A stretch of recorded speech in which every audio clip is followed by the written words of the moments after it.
AIIMS नई दिल्ली व सफदरजंग नई दिल्ली के सीनियर डॉक्टर अब आपके शहर सिवान में। डॉक्टर उमेश, नवजात एवं शिशु रोग विशेषज्ञ, चिकित्सा पदाधिकारी, सदर हॉस्पिटल सिवान। डॉक्टर उमेश जो आपके बच्चों का कर रहे कुशल व बेहतरीन इलाज। सुशीला देवी हॉस्पिटल, डॉक्टर उर्मिला अखौरी के सामने, hospital road Siwan. Mobile number 9199720654 और 7250722154। सिवान शहर के बीजेपी कार्यालय पर दही चूड़ा भोज का आयोजन किया गया, जहां पर पूर्व स्वास्थ्य मंत्री मंगल पांडे पहुंचे और खुद अपने हाथों से लोगों को दही चूड़ा खिला रहे हैं। भारतीय जनता पार्टी के कार्यकर्ता आज विशेष तौर पे पत्रकार मित्रों के साथ दही चूड़ा खा रहे हैं। आनंद आ रहा है।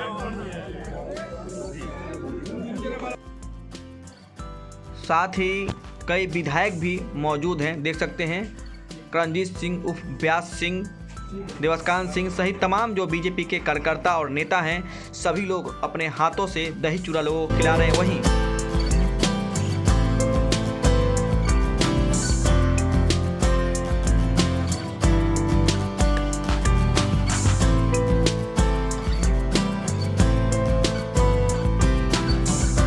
सबसे पहले तो आप सब पत्रकार मित्रों को और आपके माध्यम से राज्य और सिवान की सभी जनता को मकर संक्रांति की बहुत सारी शुभकामनाएं।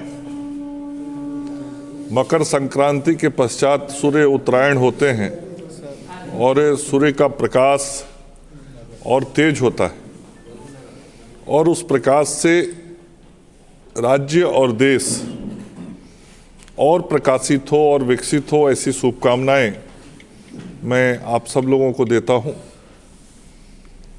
मकर संक्रांति के अवसर पर आज आप सब मित्रों के लिए जो इस दिवस का विशेष भोजन होता है दही चूड़ा, उसका भी आयोजन जिला भारतीय जनता पार्टी की तरफ से, जिलाध्यक्ष जी की तरफ से किया गया है। आप सब लोग और हम सब लोग साथ में दही चूड़ा का आनंद भी लेंगे और मकर संक्रांति के बाद बहुत कुछ राजनीतिक रूप से भी देश में घटित हो रहा है और होने वाला है। हम सब लोग उसके प्रत्यक्षदर्शी भी बनेंगे और हम सब लोग जिस भारतीय जनता पार्टी परिवार से आते हैं, भारतीय जनता पार्टी आगामी लोकसभा चुनाव की तैयारी की दृष्टि से भी बहुत काम कर रहा है। मकर संक्रांति के बाद एक बहुत बड़ा अवसर देश की जनता के सामने आदरणीय प्रधानमंत्री जी के प्रयासों से 22 जनवरी 2024 को आने वाला है, जब लगभग 500 वर्षों के संघर्ष के बाद एक नई शुरुआत 22 जनवरी 2024 को अयोध्या से होने जा रही है, जिस दिन भगवान श्री राम का मंदिर एक बार फिर से मूल स्थान पे शुरू होगा।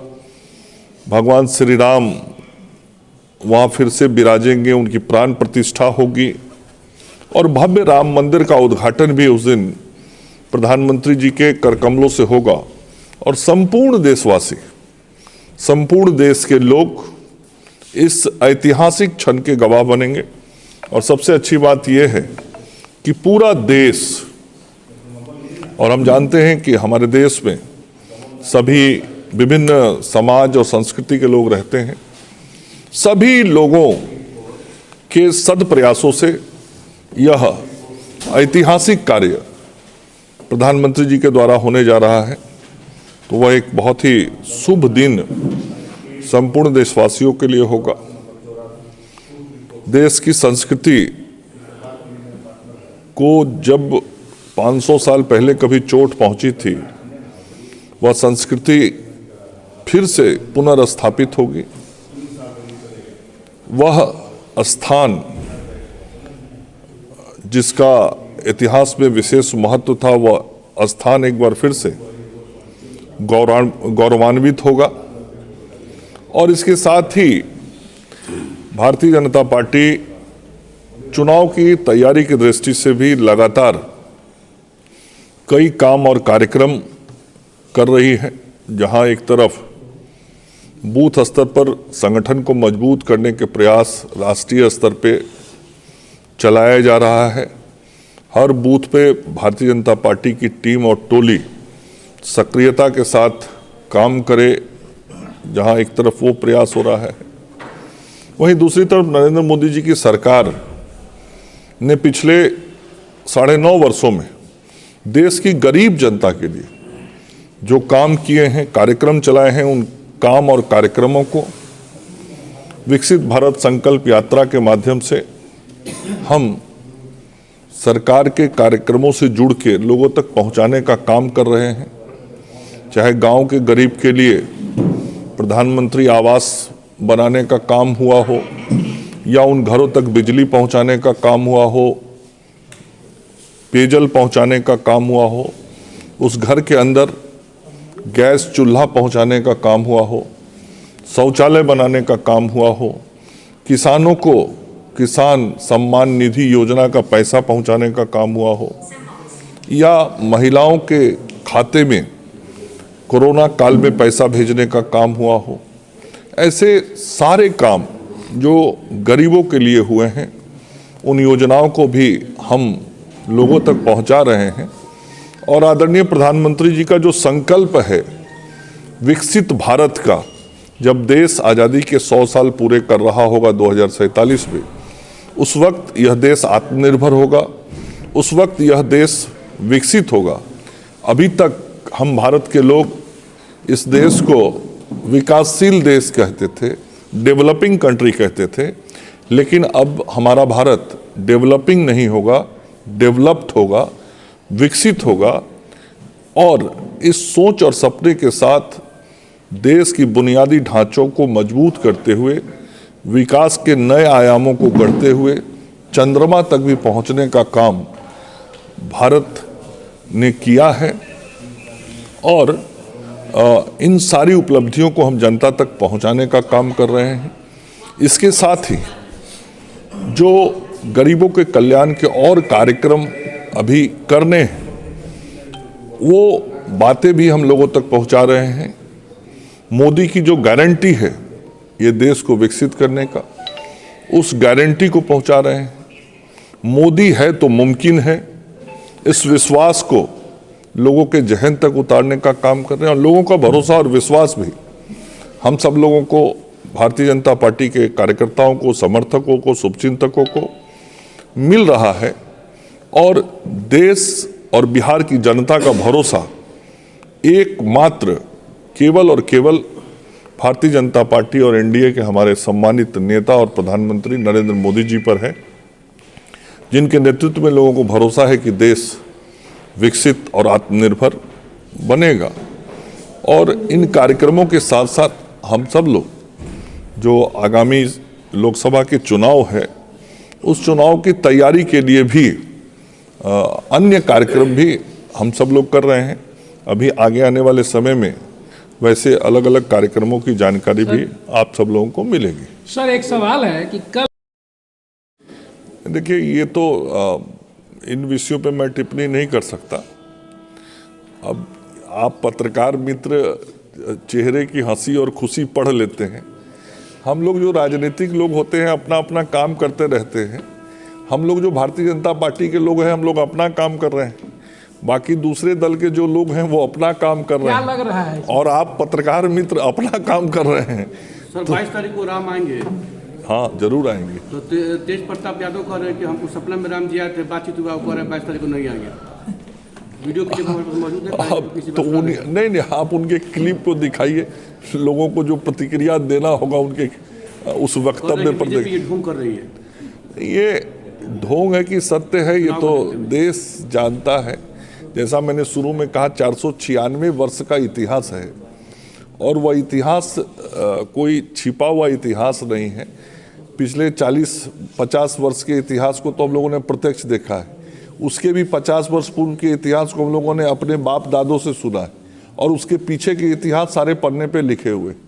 तो 496 वर्ष के संघर्ष के बाद ये सफलता मिली है, जब देश पे एक छाया ऐसी थी जिसमें हमें दिखता था कि हमारे संस्कृति पे चोट पहुंचाया गया है। हिंदू तो वो भी हैं, हिंदू धर्म को तो वो भी मानते हैं। मैं किसी दूसरे के वक्तव्य पर प्रतिक्रिया नहीं दे रहा कोई नहीं, बिहार के मंत्री है सर। मैं मंत्री तो मैं उनसे ज्यादा दिन रहा हूँ।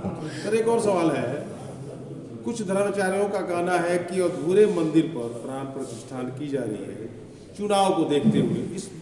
इस तरह के आरोप को कैसे लेते हैं? ये ऐसे ही लोग कहते होंगे जिन लोगों ने पूरे विषय को ठीक से या तो समझा नहीं होगा या ठीक से अयोध्या में जाके देखा नहीं। हमारा धर्माचार्यों में शंकराचार्य भी शामिल है। मैंने कहा ना, ये वैसे ही लोग होंगे जिन लोगों ने पूरे विषयों को ठीक से समझा नहीं होगा या स्वयं प्रत्यक्ष जाके देखा नहीं होगा, लेकिन पूरी दुनिया, न केवल भारत, पूरी दुनिया देख रहा है कि 496 वर्षों की जो लड़ाई थी उसका विजय का दिवस 22 जनवरी 2024 है। सर एक सवाल यह है कि आप भी स्वास्थ्य मंत्री रह चुके हैं और तेजस्वी यादव भी स्वास्थ्य मंत्री हैं। आपने, जैसा कि उन लोगों का आरोप है कि आप स्वास्थ्य मंत्री रहते हुए रात में कभी आप अस्पताल में घूमे नहीं, देखे नहीं, और तेजस्वी यादव अस्पताल में जा रहे हैं, औचक निरीक्षण कर रहे हैं रात को 1 बजे 1:30 बजे। अंतर इतना ही है, सारे विभाग के जो अधिकारी और अस्पताल के लोग हैं वो जानते हैं कि मैं अस्पतालों में कब जाता था, कैसे निरीक्षण करता था, कैसे व्यवस्थाओं को ठीक करता था। वो समय जब मैं जाता था तो रात का भी होता था और दिन का भी होता था। अंतर इतना जरूर होता था, मैं जाता था तो काम करने जाता था, पत्रकार मित्रों की टोली को ले जाके फोटो खिंचवाने नहीं जाता था, और ना पत्रकार मित्रों को सूचना देके जाता था। गलती से कभी पीएमसीएच में ऐसा 1-2 बार हुआ है कि रात को पत्रकार मित्र पहुंच गए हैं, लेकिन मैं प्रचार में विश्वास नहीं करता था, मैं काम करता था। इसीलिए मैंने जो 5 वर्षों में काम किया है वो भी दिख रहा है।